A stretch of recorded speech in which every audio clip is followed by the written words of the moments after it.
Hey guys, this is Leeza, and guess who I have with me on my channel today? It's Prajakta and I, also known as MostlySane. Hi. And I've been such a big fan for so long that I've heard. So I've been told. I have a cool sort of experiment we're going to conduct together today. So there was this New York Times article that popularized this study by a psychologist which proposed a list of questions, 36 questions that could make two strangers fall in love.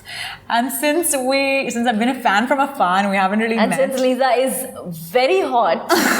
I mean, I'm already in love, so maybe I have an advantage in this experiment already. They're basically questions that accelerate a sense of empathy and intimacy between two people. Let's do it. Let's do it. Okay, let's go. What is your most treasured memory? Gosh, there's so many. Yeah, I know, right? There's I was so just many like, so many flash, right? Good memories. But I think, okay, one thing that just came to my mind right now was that every summer growing up, my brother and I used to go to Dehradun where my Nana Nani lived. And it used to always be my birthday in the summer holidays and my Nana's birthday. And we would bake a cake together. Oh my God. And it was just such a sweet thing. You know, like their house was like Goldilocks and the Three Bears, kind of like everything was just so, perfect. and the cake was just so. My Nana died, unfortunately, several years ago. And then my Nani moved from Dehradun. So somehow it remained like a story, you know, like a fairy tale in my head. Because I was only going there when I was little. Like it was not an adult memory. It's so crazy that the memory I was going to talk about is my Nanu's house. He had a holiday home in Mussoorie, which Really? is not very far away. Oh my God, I have goosebumps. Dude, that's crazy. Yeah. So when I was younger, in my summer holidays, we used to go to Delhi, and then because that's where my Nana Nani's house is, but he had a holiday home in Mussoorie. So we used to drive to Mussoorie. And we used to drive to Mussoorie. Yeah, and I remember he had a huge, like he had a house, and then it had like a huge terrace outside. And the railing, there was this one rod that was broken, right? So what me and Nanu used to do is we used to set chairs next to that rod, and I used to hold like a plate, and that used to be my steering wheel, and the broken rod used to be my gear stick. And Nanu used to teach me how to drive. I was like 5 or 6. Me too. That's like how little I was. Exactly. And then I lost Nanu 5 years ago. I'm sorry, around the same time. Yeah, so it's crazy. Oh my God. Yeah, it's so weird. That's so. Oh man, the psychologist seems to have something going, right, with these questions. Yeah, that's so crazy. But yeah, that's my favorite memory. Wow. There you go. What is your most terrible memory? I think that was losing Nanu. Because like my Nanaji was the coolest. He gave me money for my first tattoo. What? He took me clubbing for the first time. I remember I was spending my summer there, and he was like, so a friend of his owned a club, like a very snazzy club in Delhi. So he came to me, he's like, it's Saturday night and you're like 15. I was like, so? Like, shouldn't you be partying? Don't you want to party? I was like, I'm 15. He's like, you know what, I'm going to take you to party. And he took a 15-year-old. He put me in a dress. He's like, let's go. He took me to a club for the first time. I remember like the OG. Oh yeah, it was so cool. I remember him telling me that, listen, whoever you decide to get married to, when I ask him ki beta kya loge, he shouldn't say nahi Nana ji, main pita nahi hu. He should say ki 60 or 30 jo bhi hai. He's like, I'm making it very clear. And we lost him very suddenly. Like he wasn't ill or he wasn't suffering from anything. He just suddenly he had a heart attack and he left us. But yeah, that was the most terrible memory. Talking about terrible memories, my most terrible memory was the one time that I've seen my dad cry. Oh. My parents are divorced, and now I wonder how they were ever together, and everybody's happy and it's fine. But you know, when you're going through it, I think when my dad discovered that my mom had fallen in love with someone else, he was so heartbroken. I saw him cry like a baby, and it was so sad. Oh boy! I think you put your father on a pedestal, and my dad is like, I'm a daddy's girl. I'm such a little daddy's girl, yeah. And I think to see him heartbroken will always be my most terrible memory, even though now everyone's fine, so I don't blame my mom. And I mean, there's no, it's all fine now. Yeah. But you have to go through that tunnel, right? You know, when you realize your parents are vulnerable and human and just. And since you've seen them as these solid pillars of strength that you can fall back on, this is what I'm talking about. Exactly. You know, those are people that you fall back on when you see them. You just think your dad should never be upset or sad or you know, you don't see your parents in moments of weakness. Yeah. And so I think now I'm much more at terms with the fact that it's good to cry even, Yeah. I like crying. I love crying. Yeah, it's I like cry all the time. very therapeutic. Yeah. But I cry at the movies, time- I cry at puppy pictures, I cry at everything. Oh my God, when I have my period, I cry like a Surf Excel commercial can make. But anyway, yeah, so that's probably the... Also, you know what? Another fun thing about Nanu was he was a massive YouTube fan. And YouTube had just started in India. So he was one of the first people I knew. He was like, he sort of got his engineer friend to set up YouTube on his TV. Like he got like a bunch of set-top, I don't know what he did because we didn't have a smart TV, I remember. But he got something fixed and he used to watch a lot of YouTube. So if he was there, like somewhere in heaven, he's like, my granddaughter, my granddaughter. So yeah, he's a huge YouTube fan. Wow. Which is so crazy. That's so cool. That is so cool. Yeah. That's super cool. My turn? Yes, your turn. What roles do love and affection play in your life? Oh my God. I like live for love and affection. Love and affection. Every day. Every day. All the time. As much as possible. Just send me love, presents. Yeah, love, hugs, affection, cuddles. attention, validation, all of that. Totally. I'm All like the time. a Same. puppy. Same. Yes. Same. Yeah. Okay. Alternate sharing something you consider a positive characteristic of your partner. Share a total of 5.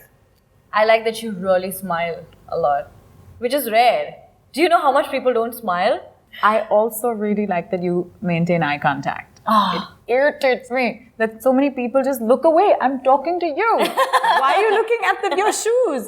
Wow. I really think that like it is so effective in establishing a connect. Yeah. And people are scared of that. Yeah. So they don't maintain eye contact. Oh, I never thought of it like that. Yeah. For me, I have like a zillion thoughts at the same time. And they come out at the same time. I feel like you have like one thought coming out at one time.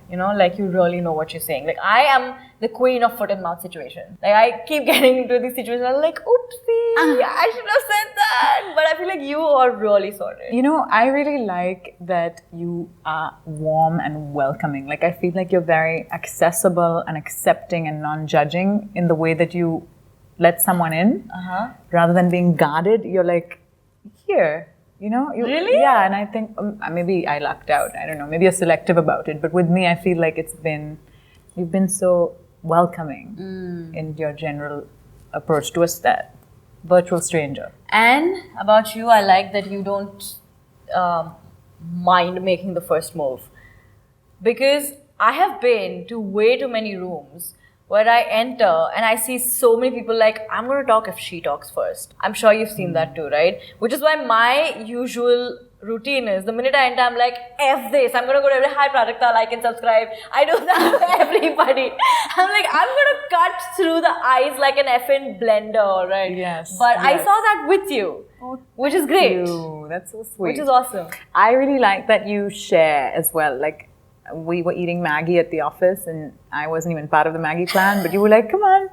And then even with the chocolate, you open it and give it to everybody. I don't think many people are like generous like that, and it's such a nice quality. Learn, people. Yes. Be generous. Share. Be generous. Yeah. Share. Okay, I think we did 5, right? Yeah. I could go on all day. 6. I really like a lot of things about you. Vishank. You have competition. How do you feel about your relationship with your mother? I actually really look up to my mom. She's like been this role model for me because she kind of created a business out of nothing, is a self-made career woman, and yet she's always been a great mom. And even when her marriage didn't work out with my dad, she never stopped being a good mom. And both my parents stayed committed to being the best parents they could be, even if their relationship didn't work out. And so I think I lucked out really with the parents. Same here. I feel like I'm so close to my parents. I've grown up blessed to have like a great relationship with my mom and my dad. Like we always share secrets. I'm very honest. But right now with mama, I'm on a very like, I'll tell you a secret if you tell me a secret phase, which is awesome. Share a personal problem and ask your partner's advice on how he or she might handle it. Also ask your partner to reflect back to you how you seem to be feeling about the problem you have chosen. I feel like I am lazy. You just told me about what your days look like. It doesn't sound like you have any time to be lazy. No. You get office like for 12 hours a day. No, but I feel like there's so much more I can get out of my day. I've seen all these people around me who are so hardworking, who spend all their time, every time I walk into office, they're like busy working and stuff like that. And like there are days, like even on my days off, like I want to work out, I want to do more stuff, I feel like that is a problem. I feel like I could achieve more. I think from what it sounds to me though, that you're not lazy, you're just hyperproductive. I think you have to be less hard on yourself. If I were to give you a solution, I don't think that you're not doing enough. I really don't. Really? Because I keep feeling like, oh my god, get off your ass. But I guess that's the mindset of a successful person, where it's never enough. But I think you should be easier on yourself. That would be my solution to your problem. That's also why I'm going on a vacation tomorrow again. Oh, what's the problem I have? To not let the opinions of people on the internet affect me. I feel like I'm getting my first sense of like what it's like to have trolls and negative comments from strangers on the internet, because when you're not yet when you're not famous on the internet, only your friends watch and they all say nice things, you know, and then suddenly when you get some little bit of like, when your audience grows, also the number of trolls grow, right? You know better, right? Like the fact that they spend so much time on your content, hating it, putting in so much effort, tells you that it's not hate, it's just insecurity, it's just the safety of sitting behind a computer screen and having the freedom to say whatever the fuck they want to without wondering or being worried about any harm that can be caused to them, right?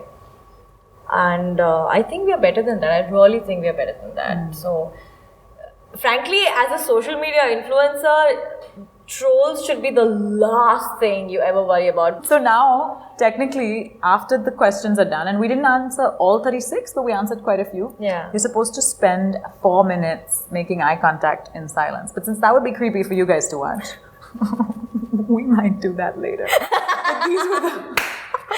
I was like, don't take it away from me. These were the questions. I actually really had a great time. This was fun. But I kind of wish like that every time someone met a new person, they could get some of these sorts of conversations going. Because otherwise, you would normally wait till like the 5th or 6th or 10th time you've met someone. Yeah, and small talk is so boring. To graduate from talking about like Netflix and the weather, you know? And I suck at small talk. We were just talking about it. I was like, I cannot do small talk. Either of us were male. I can totally see how this would foster a sense of like, like, what are you doing for dinner today? Totally. Right? Yeah, 100%. Like I think the psychologist had something like going. They knew what they were doing. Yeah, it was a cool experience. You guys should try this.